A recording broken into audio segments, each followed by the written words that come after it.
Your favorite radio station presents a holiday classic. Attaboy, Clarence. The 23rd anniversary edition of Christmas on the Radio. God bless us, everyone. Now the 2022 edition of Christmas on the Radio with your host, Wyatt Cox. Let's head to the movies, an episode of the Screen-Directors-Playhouse as it was originally broadcast May 8th, 1949, Jimmy Stewart starring in It's a Wonderful Life. From Hollywood, the NBC Theater presents...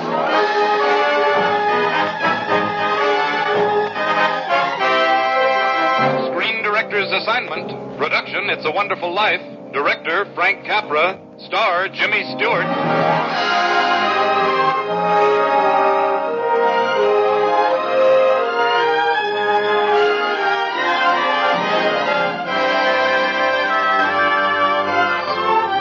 The Hollywood Screen Directors present a flight of fancy into a time that never was. It's a Wonderful Life, starring Jimmy Stewart, and introducing the director of the film, Frank Capra.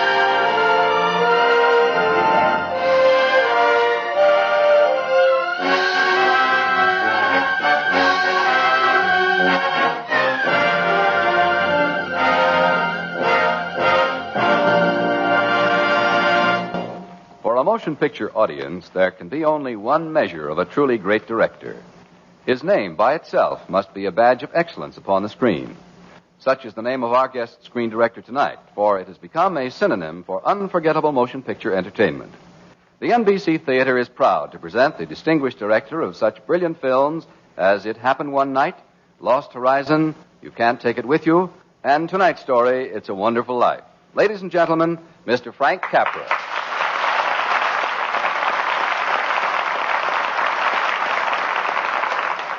Thank you. The story of It's a Wonderful Life became a motion picture by a rather roundabout way. It started out as a simple message of goodwill, a brief fantasy printed on Christmas cards to be exchanged between friends. It was a fine story, warm and human and exciting in a very unusual way. We felt that it had something that perhaps could be shared by everyone. That's why we made the picture. And now tonight we hope to share it with you again as a radio play. It's a Wonderful Life, starring Jimmy Stewart in his original role of George Bailey.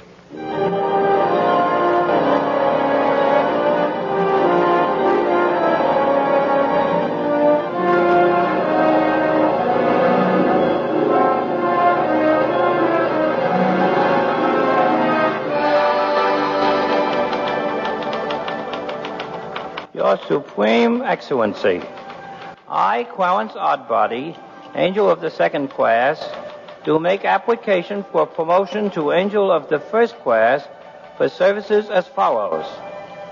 On Christmas Eve of 1948, one George Bailey of Bedford Falls was on the point of committing suicide, an act abhorrent both to his maker and to the Hemisphere Federation Mutual Life Insurance Company. Feeling in exceedingly low spirits, George Bailey did go, proceed, and travel to the high-level bridge where he mounted the rail. Before George Bailey could leap into the icy current, I, Clarence Oddbody, did hurl, project, and fling myself past the great Magellanic Cloud, through the constellation Lyra, into the Earth's atmosphere and the Bedford River, executing, if I do say so myself, a perfect swan dive. I can't swim. Help! Relax. Now, don't struggle. Help! I'm coming in after you. Help! Here I come.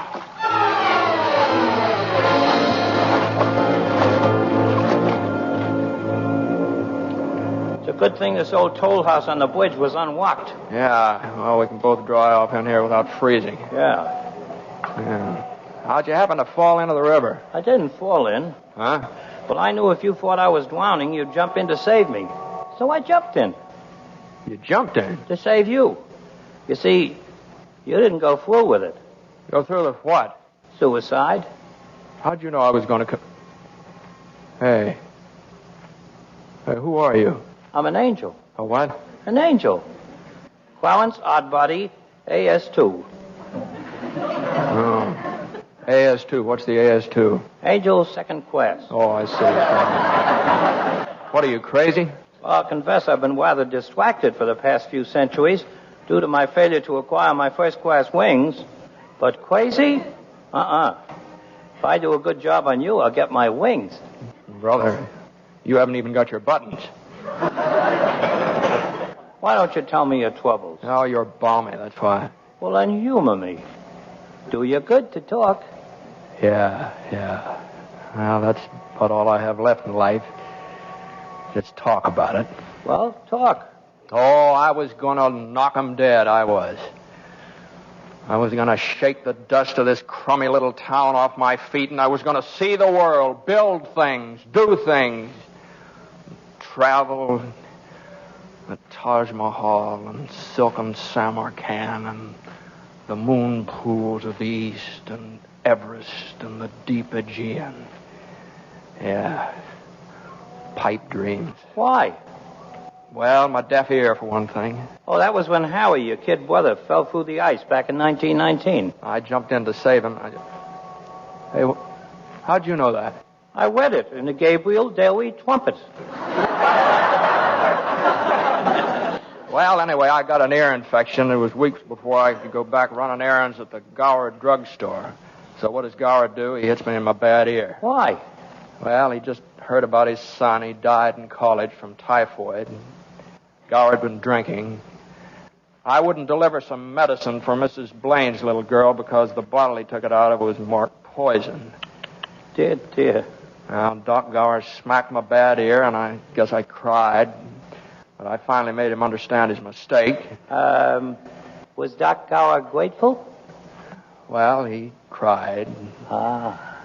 11 years later, he bought me a fine set of pigskin luggage to take on my world trip. Oh, then you did go away. There was a girl in town named Mary. We'd grown up together, and she was engaged to Sam Wainwright. I had an hour or so before train time, and I stopped over at Mary's house. Well, George, just think. After all these years and all your planning and saving and wishing, you're going to realize your great ambition. This is the most exciting day of my life, Mary. We'll miss you terribly in Bedford Falls. Well, I'll only be away a year. You'll write, won't you? I'll send you a golden apple from the Garden of the East for your wedding present. Thanks. I'll make golden applesauce out of it. What's the matter? What, I say something wrong? Hey, the doorbell's ringing. I know the doorbell's ringing. Don't you sneak away, George Bailey. I want to talk to you. Mary, I'm looking for George. Uncle Billy, what brings you over here to Mary's? George, your father's just had a bad stroke. Oh, no. Dad, what, is he? No, but I don't think you'd better start on your trip, George. Not just now, anyhow.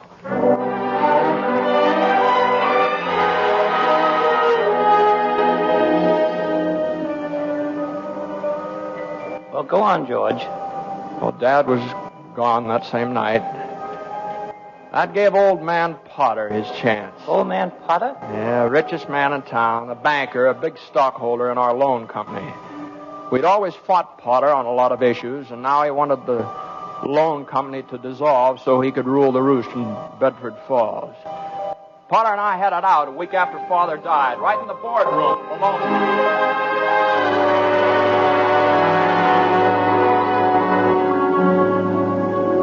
Now, just a minute there, Potter. Now, just hold on here just a minute. I admit that in the 25 years since Father and Uncle Billy here started this loan company, we didn't make any money. I admit that. But who gave the low-income people in this town decent homes to live in, huh? You did? Yes, Mr. Potter, we did. That's right. Who built Bailey Park of model dwellings where you wanted to put Poor Cemetery? You did. That's right, we did. We gave this town those things. We gave Bedford Falls and its citizens... That's the trouble with you, Baileys. You gave everything. No wonder you never made any money. What's galling you, Potter, is... Mr. Potter to you, Bailey. My nephew is Mr. Bailey to you, Potter. Your nephew is wet behind the ears, you mindless fool. Say that again. Say that again. Just keep out of this, Uncle Billy. I'll handle Potter. Mr. Potter, the stripling. What's eating you is that you can't gain control of this loan company, Mr. Potter. It's It's up to this board to decide what to do about the company now that Father's gone. But if I can do anything to help keep Bailey Park a reality and to keep Potter from making people crawl to him when they need help, just count me in, gentlemen. Count me in.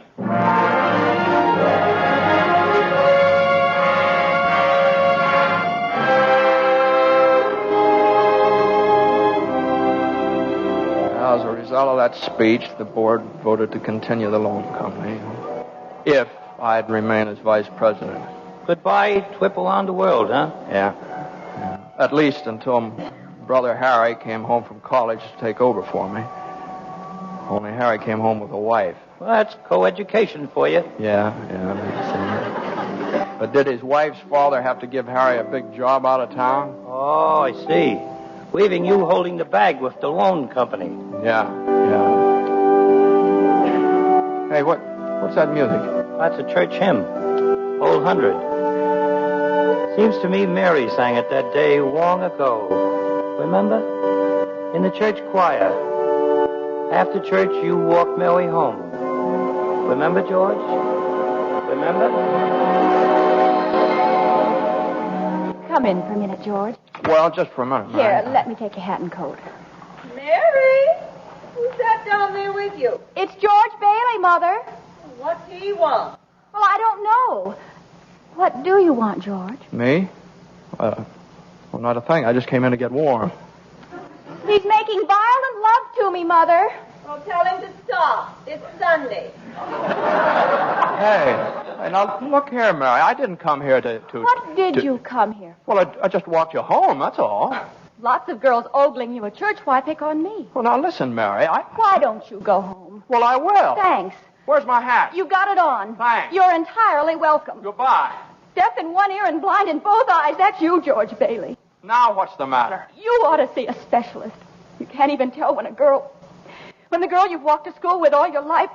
Oh, go see a big eye, ear, nose, and throat man. Why, Mary. Hey, Mary.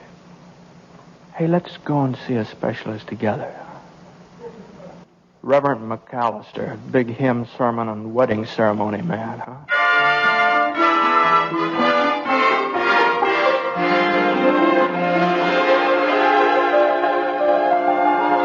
And so you were married, huh, George? Yeah, I had about $2,000 saved, and it looked like a fine chance to combine that world trip with a honeymoon. What? A little thing called the Great Depression. Oh, yeah. Yeah, there was a run on the loan company started by some false rumors of Potter's. At the last minute, Mary threw in the $2,000. It was just enough to reassure our investors, and we didn't have to close up. And you didn't have a honeymoon either. No, but Potter was licked again. So when he called me into his office one day, I was just about the most surprised man in Bedford Falls.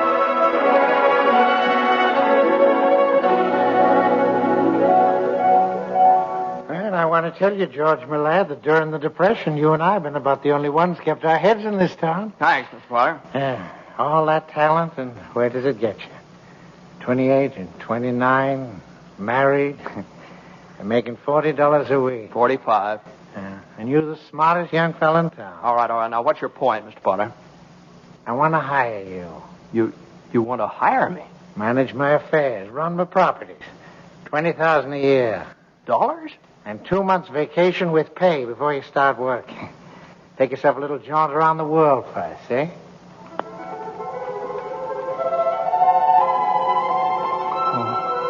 Everest, the Vale of Kashmir, and the moon pools of the east, and the deep Aegean, and the whispering Aurora.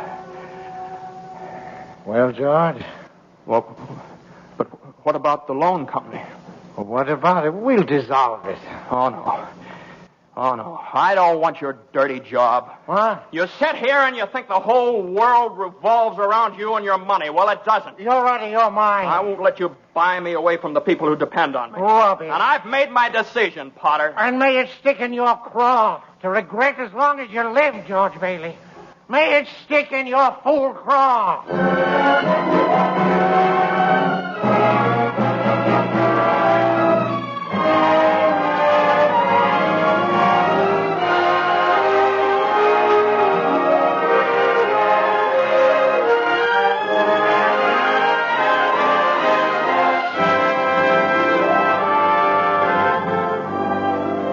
You are listening to the Hollywood Screen Directors presentation of It's a Wonderful Life, starring Jimmy Stewart, with Arthur Q. Bryan as the angel, and introducing the director of the film, Frank Capra. May 8th, 1949, Screen Directors Playhouse. You're listening to Christmas on the Radio, and we'll continue in just a minute. Brought to you in part by MediShare. So right now may be the perfect time for you to rethink how you pay for healthcare, and here's why. Not only is it open enrollment for a lot of people, it's also a time you can join MediShare and save even more than usual. And it's true, the typical family switching to MediShare saves $500 or more a month, which is obviously huge for a lot of people, but what's more, they like it. MediShare has double the customer satisfaction rate compared to health insurance. Double. There are 400,000 members. They've shared over $4 billion in medical bills, and it really is a great community, too. People encourage and pray for each other.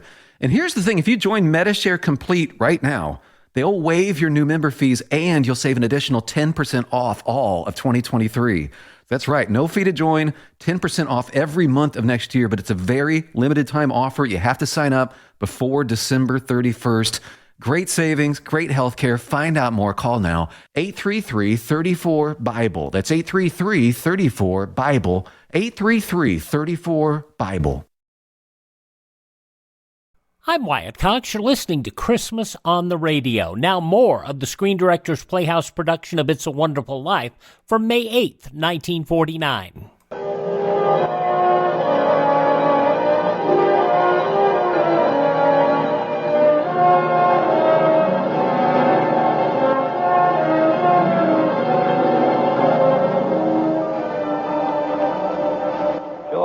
After your marriage to Mary Chase and your very spunky rejection of Potter's offer to manage his affairs, what happened? How'd it go?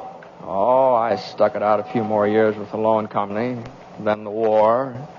Doc Gower and Uncle Billy sold war bonds. And Harry, my kid brother Harry, shot down 2 Jap suicide planes just as they were about to crash on a transport full of U.S. troops. Well, what about you? On 4F. The bad ear? Well, it just wasn't in the books for me to get out of Bedford Falls, that's all. Well, it brings us to tonight, Christmas Eve. What made you want to jump off the bridge into the river? I can give it to you fast. The bank examiner came to check our books, and we were $8,000 short. Next question. Where did the $8,000 go? Well, if I knew, I wouldn't be here on the bridge, would I? No. All I know is that I sent Uncle Billy to deposit $8,000 to our account over at Potter's Bank.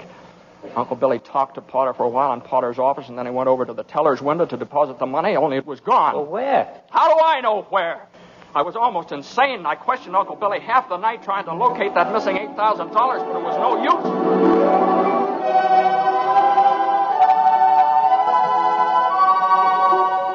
Please, George, please don't ask me any more questions. I can't think anymore. You've got to think anymore, you stupid, fumbling fool. I've got to have that money. Do you realize what this means to us? It means bankruptcy and scandal and shame and prison. Now, one of us is going to jail for this, but it's not going to be me. I've had enough of being the fall guy for this crummy little town. You can just deal me out of this one. I've given up my years and my ambition for the people of this town, and all I've got is frustration and disappointment. And I've had just about as much as I can swallow. It's sticking in my craw, just like Potter said it would. Well, maybe Potter would lend you $8,000. Potter?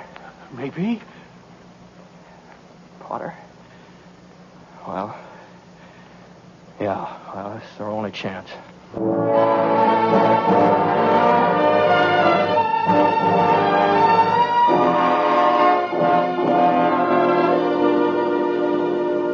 Well, what about all your fine friends you've done so much for, George? Why don't they lend you the money, Well, they don't have that kind of money, Mr. Potter. You know that. Now, please help me. Yeah.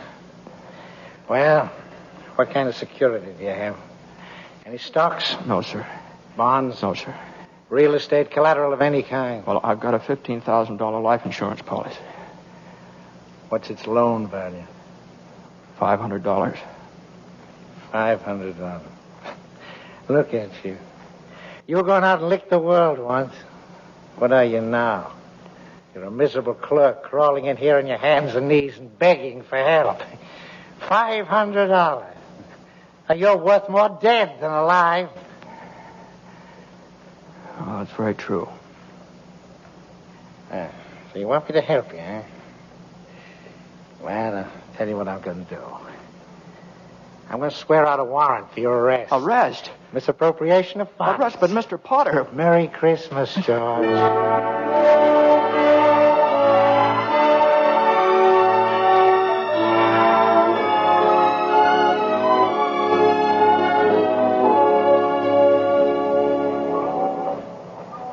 And so, because you were worth $500 alive and $15,000 dead, you thought killing yourself would make everybody happier? Better still, I should never have been born. What's that? What's that you said? I said I wish I'd never been born. That's what I thought you said. George, they've granted your wish. And maybe I've got the scheme to win me my wings. Angel first class. What wish? George, you've never been born. Oh, stop it, will you? You're talking like an idiot. Am I, George? Let's see. Excuse me, man. Got a match? Who are you? Come in, Doc. Come in. Got a match, anybody? Hey, you're Doc Gower, the druggist. I was Doc Gower, the druggist. Until I poisoned a little girl by mistake. Oh, no, wait a minute, Been Doc. drunk ever since. Now, Doc, don't you remember? I discovered your mistake, and I warned you just in time. Oh, you. Well, don't you remember me? I'm little George Bailey. I ran errands for you. Nobody named George Bailey ever worked for me. Match? Here you are, Mr. Gower. Now, all I need is a cigar. Here you are, Mr. Gower. Reply. God rest you, merry gentlemen. May none of you is... Oh, wait, Doc. Let him go, George. Let him go. That broken old derelict, Doc Gower? Well, you weren't born, George, so you couldn't prevent that broken old derelict. Hey, wait a minute. Hey, I'm going home. Home? What home? You never lived. Oh, shut up now. Cut it out. You're crazy. Let's see if I am. We'll go to your home. Ride the bleak wind, George Bailey. Let's see where you live. Let's see.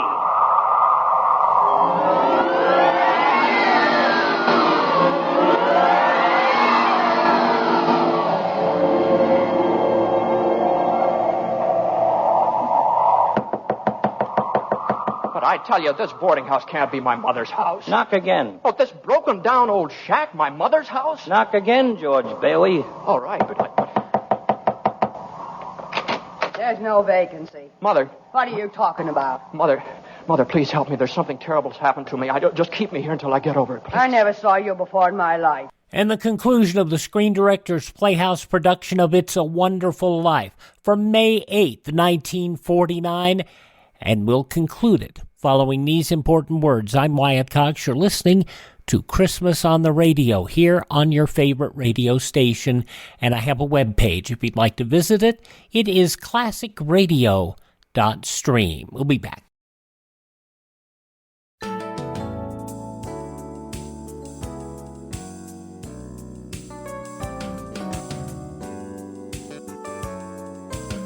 Christmas on the Radio continues, now with your host, Wyatt Cox.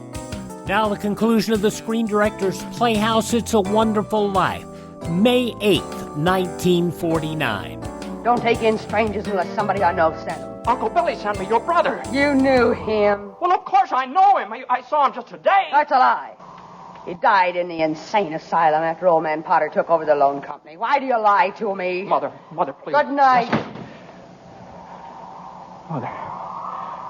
Come on, George. We've other places to go.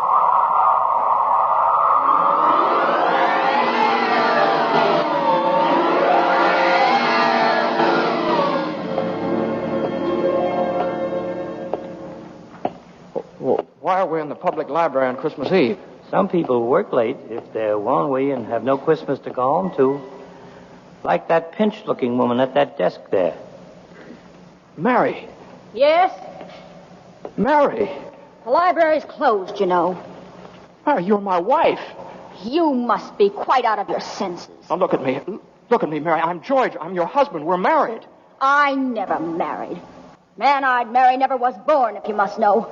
I hate them. Mary, now look at me. I'm George Bailey. You're Mrs. George Bailey. I'll call the police. Mary, you must listen to me. Hello? Hello? Mary, listen to me. Give me the police and hurry.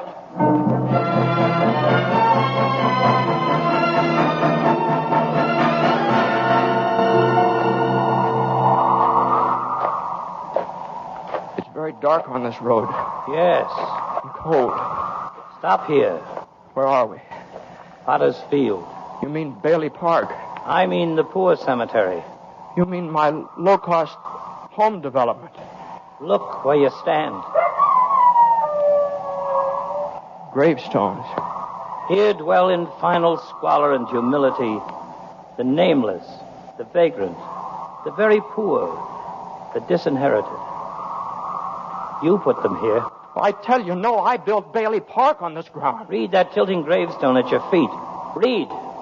In memory of our beloved son, Harry Bailey, 1911-1919. This isn't true. Harry's alive today. He went to war. He shot down 2 planes that saved the lives of every man on that transport. Your brother Harry broke through the ice at the age of 9. It's a lie. He saved the life of every man on that transport. Every man on that transport died. No. You killed those men on that cruise No. ship. You wished it so. I didn't. You. Please. You. No. Yes. Harry wasn't there to save those men because you weren't there to save Harry. You wished it so. Yes.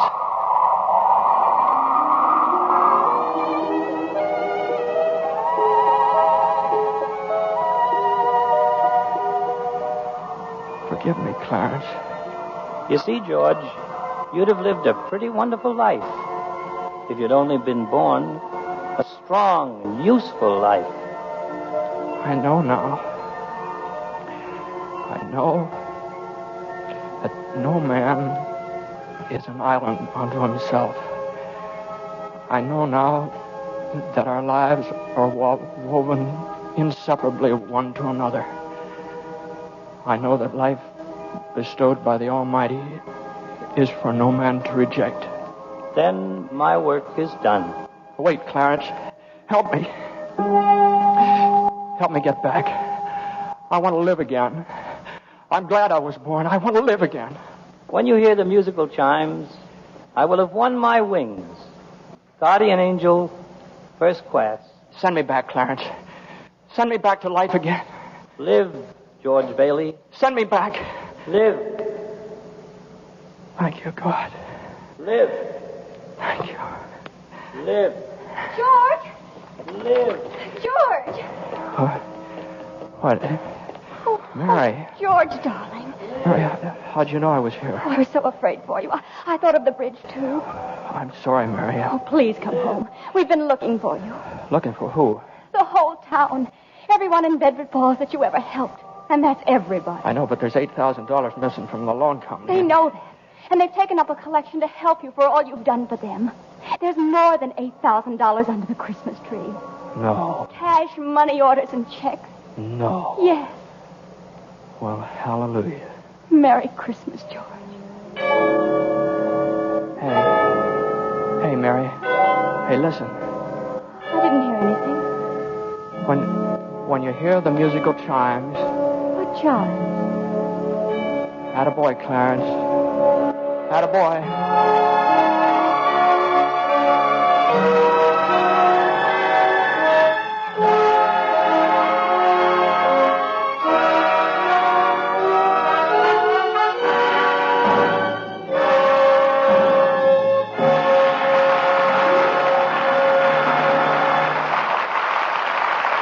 Our guests will return in just a moment.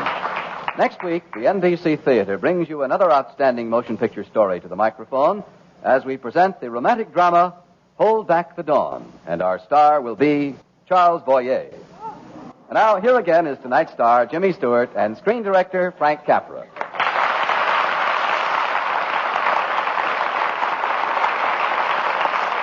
Say, Frank, do you mind if I ask you a professional question?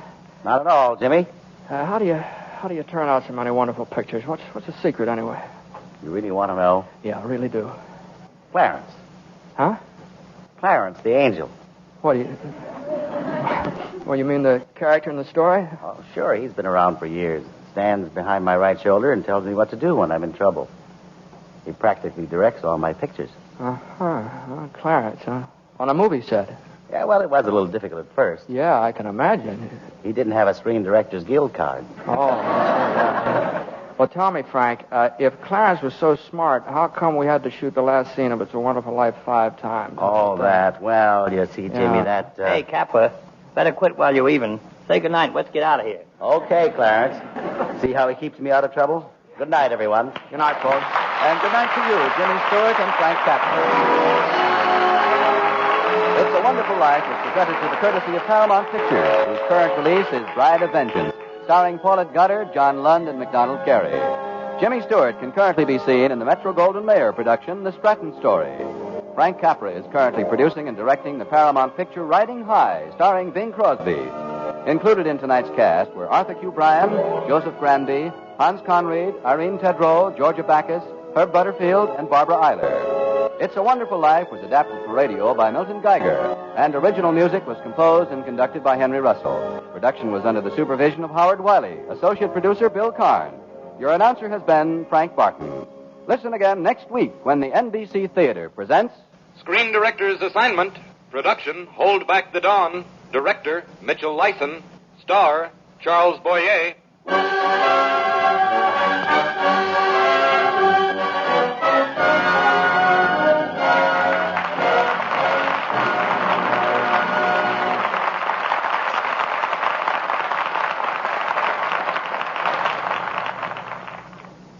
May 8th, 1949, the Screen Directors Playhouse. You're listening to Christmas on the Radio. Will continue in just about a minute.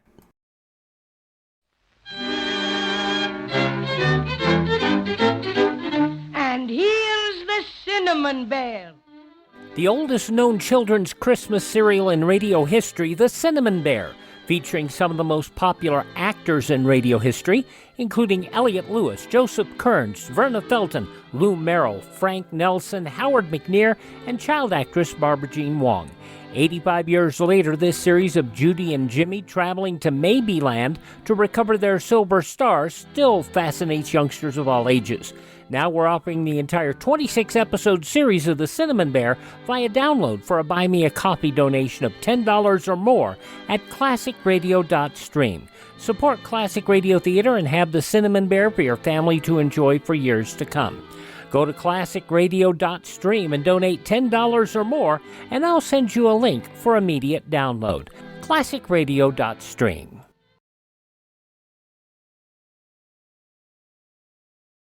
Now on Christmas on the Radio, it's time for us to head to Wistful Vista. As Christmas proceedings are underway in the McGee household, this episode of Fibber-McGee-and-Molly was originally broadcast December 21st, 1953. The Fibber-McGee-and-Molly Show.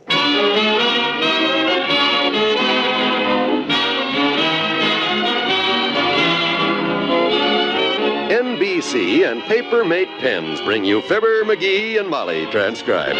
The show is written by Phil Leslie and Ralph Goodman and directed by Max Hutto.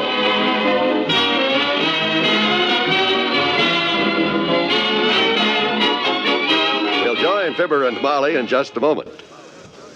One of the outstanding characteristics of a democracy is the right of each individual to worship according to his conscience and his beliefs. The churches of America symbolize the belief of many that through community worship, we can gain the moral strength and courage to lead a good life. They symbolize the important role which religion has played in the shaping of our nation. Each day, thousands turn to their religious leaders for personal guidance and for material help. Without religion, many of these people would have nowhere to turn in their hour of need. All of us recognize the important role played during the war by chaplains of all faiths in helping our soldiers to adjust to military life. Thus, it is manifest that religion is an important part of the moral fiber of America. It was the need to worship which drove our forefathers to leave their native lands and come here. Let us not forget the importance of the church in our lives. Let us, through recognition of moral and spiritual hungers, guide ourselves and our families toward a way of life which bespeaks peace and harmony and goodwill toward all men.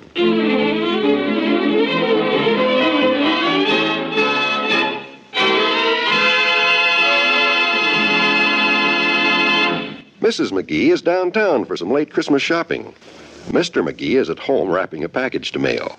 Here he is in the living room now, stuffing Excelsior into a box. I'm going to put about 2-foot layer of Excelsior in this box first, before I even put the vase in it. Yeah, you said it, Buster. When I do something, I do it right. This is one time Aunt Sarah's Christmas present is going to get there unbusted for a change. Wad up some more newspapers and stuff them in here. Excuse me, Mr. McGee. I hate to disturb you. Oh, hi, Wimp. You're not bothering me, boy. Come on in. Well, I heard you conversing, and I didn't want... Oh, me and the bird were just yakking a little, that's all. What's on your mind? Well, Sweetie Face is coming home tomorrow, so I'll move out of your guest bedroom. Yeah, Molly told me the wonderful news this morning, Wimp. Well, that's great, boy. Tickle to death to hear it. For your sake, of course. Yes. Isn't it wonderful? Well, I wanted to ask you, though, could I take this book to my room and read it tonight? It might give me some ideas on how to handle Sweetie Face. Which book is that, Wimp? The Cane Mutiny. Oh, sure. Help yourself. Good luck with it. Now, let me see. That's about as far as I can go with this box till Molly gets home with some more Excelsior, I guess. My, you're certainly taking pains with that package, Mr. McGee.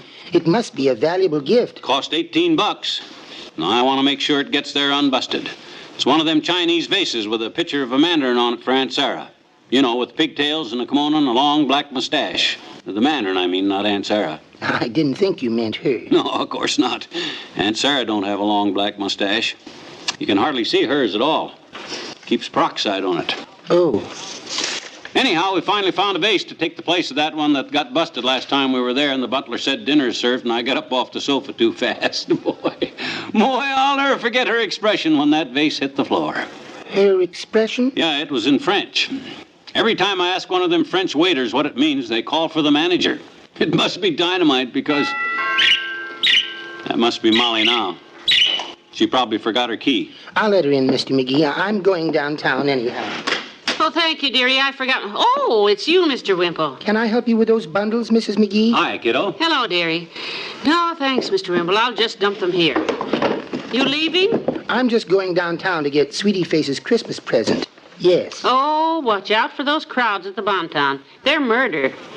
Say, what are you going to get Mrs. Wimple? Do you know? Well, I know what she wants, if I can find one. She wrote me a note and told me. She said all she wants for Christmas is a new bullwhip. A bullwhip? Yes. I don't know what she wants with it. There are no bulls around our house, goodness knows. If that's what she wants, I'll get it. Yeah, you'll get it all right. See you later. So long. Oh, McGee, those downtown crowds are just awful. You step into that Bonton and it's like stepping into a whirlpool. Yeah? It's a stampede. Boy. I went in to buy Mabel Toops a slip, you see. Mm-hmm. Well, 3 times I started for the ladies' lingerie on the 2nd floor, and 3 times I wind up in the men's socks in the basement. No kidding. Did you ever get the slip? I gave it up. I bought Mabel 4 pairs of Argyles. Let her exchange them. Yeah. Did you get me some more Excelsior for this package? I'm stymied here till I have Right some. here, whole sack full. Good. Now, we better get that package mailed as soon as we can, too. Do you want to put the vase in now and cover it with Excelsior? No, I want to pad the box some more first. You know how they throw packages around at that post office these days. I'm taking no chances with a delicate thing like that vase. Well, I'll take my coat off and rest a minute. I still haven't got my breath from battling that crowd. Heavenly day! What's the matter? You didn't get your purse snatched? Look at my hat. Oh, what's the matter with it? The brim ain't tore. The fruit's still on it. Looks okay to me. The hat I left here with didn't have a brim. What? It was a little felt cloche with a veil in the back. This is not my hat. What difference does it make? Looks swell on you, kiddo. Say, it doesn't look too bad, does it? Oh, come on now. Who are you kidding? Stop admiring your new hat and hand me some more Excelsior. I want to get this package packed good and get it down to the post office.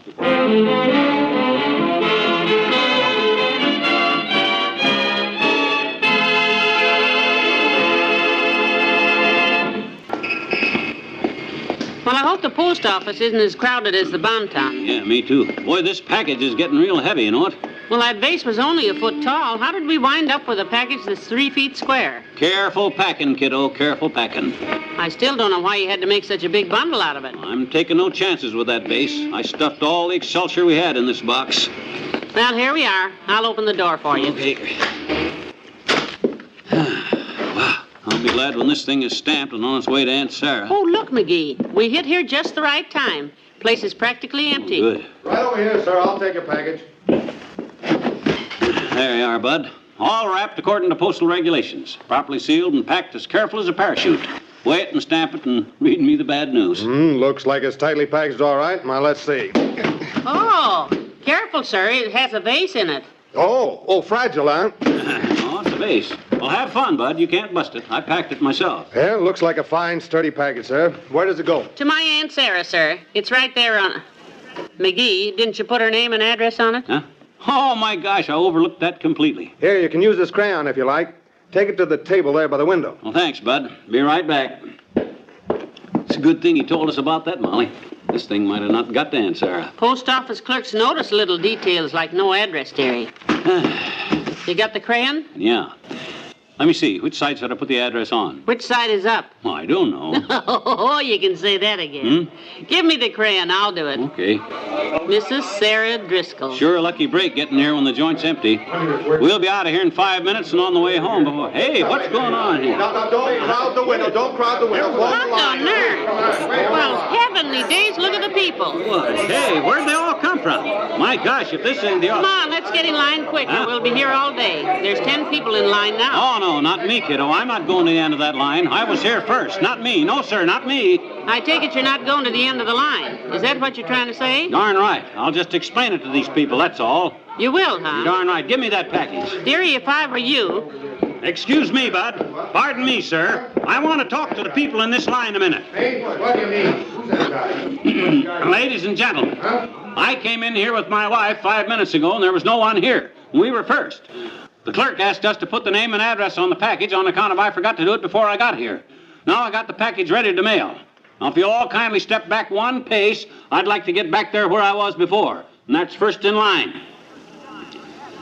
Ladies and gentlemen, I ask you in the name of simple justice to step back one pace. Come on, McGee, stop wasting time. This line is getting longer every minute. All right for you guys, all of you. Dad rat a bunch of chiselers. I hope all your packages get busted. Come on, dearie. Boy, just wait till one of that bunch is in line in front of me at the grocery store and they run over to get a loaf of bread they forgot. See if I ever let them back in line. You just wait, boy.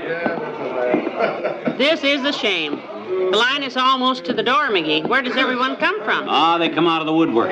Hey, look, I got an idea. No, let's stand in line. You see that big guy that's almost to the window? The wrestler-looking guy? The second one in line? Yes, I see him. He's as big as a house. Look, you take the package and I'll go kick him right in the shin and then run. When he starts to chase me, you grab his place, okay? What if he catches you? Yeah. Okay, let's get in line. Yeah. By George, my congressman.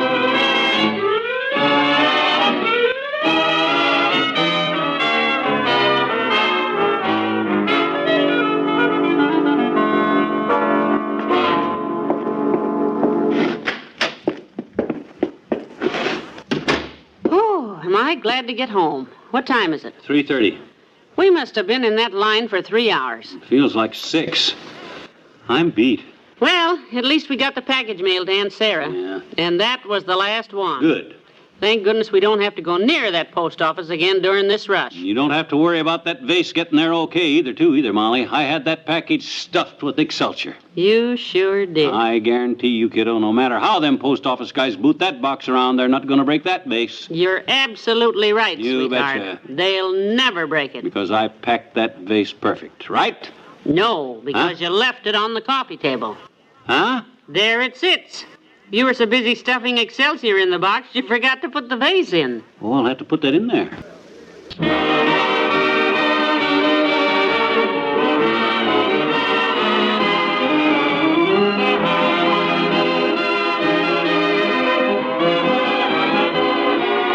Did you see the postcard we got from Uncle Dennis today? Says he may be here for Christmas. Oh, wouldn't that be great? Where is he now? Denver, Colorado. He says, I'm having a wonderful time in Denver. Altitude here 1 mile above sea level. My goodness, a mile.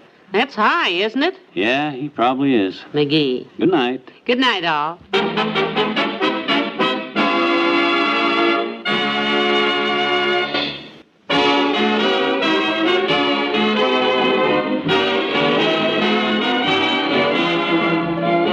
NBC and and Paper Mate Pens have brought you the Fibber-McGee-and-Molly program, transcribed with Bill Thompson as Wallace Wimple and Jan Arvin as the postal clerk. This is John Wald, inviting you to be with us again tomorrow night for another visit with Fibber-McGee-and-Molly.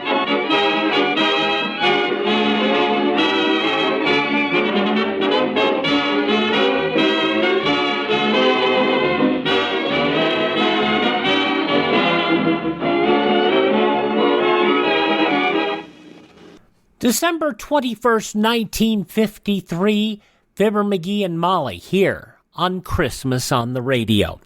Many of our shows are made possible by my friend Ted, who runs a website, radiomemories.com. He restores classic radio theater programs and makes them available on cassette, CD, or flash drive for your computer.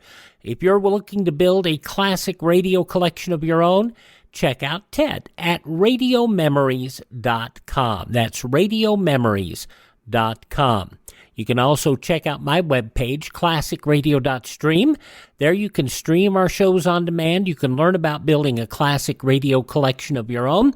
You can contact me there, and you can find our social media links. And there's a function there labeled Buy Me a Coffee. I don't drink coffee, but it helps us acquire additional classic radio programs from sources that are still out there discovering and making them possible for you to hear here.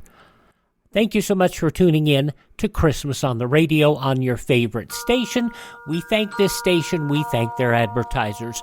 And for many of you, there's another hour straight ahead. However, if your station leaves us at this time, we thank you so much for joining us and wish you a very Merry Christmas and a happy and prosperous 2023.